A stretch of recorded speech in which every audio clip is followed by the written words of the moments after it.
வரஹ்மத்துல்லாஹி வபரகாத்துஹு. சாப்பிடுவேன் சுன்னத்துகள். விரிப்பை இருப்பது, 2 கைகளையும் மணிக்கட்டு வரை கழுவுவது, காலை மடிப்பிட்டு மற்றொரு காலை குத்தரித்து கொள்வது, சாய்ந்து கொண்டு சாப்பிடக்கூடாது, சாப்பிட்றதுக்கு முன் துவா ஓதுவது, வலது கையால் சாப்பிடுவது, 3 விரல்களால் சாப்பிடுவது, தன் பக்கம் இருந்து சாப்பிடுவது, மிகவும் சூடாக சாப்பிடக்கூடாது, உணவை குறை கூறக்கூடாது, உணவு கீழே விழுந்துவிட்டால் அதை எடுத்து சாப்பிட வேண்டும்.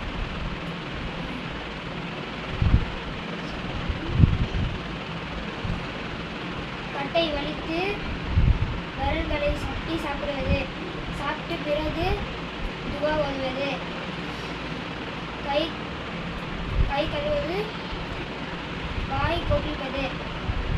அஸ்ஸலாமு அலைக்கும் வரஹ்மத்துல்லாஹி வபரகாத்துஹு.